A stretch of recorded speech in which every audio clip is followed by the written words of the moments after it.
আসসালামু আলাইকুম ওয়া রাহমাতুল্লাহি ওয়া বারাকাতুহু।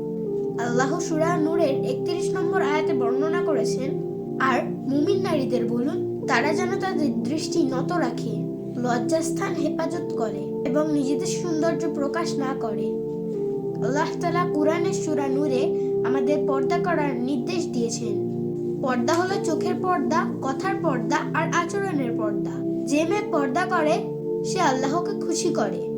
পর্দা আমাদের সম্মান রক্ষা করে এবং আমাদের জান্নাতের পথে নিয়ে যায়। আল্লাহ আমাদের সবাইকে পর্দা করার তৌফিক দিন, আমিন। ভিডিওটিকে বেশি বেশি করে শেয়ার করে দেবেন, যাতে আমরা আরো বেশি পর্দা সচেতন হতে পারি।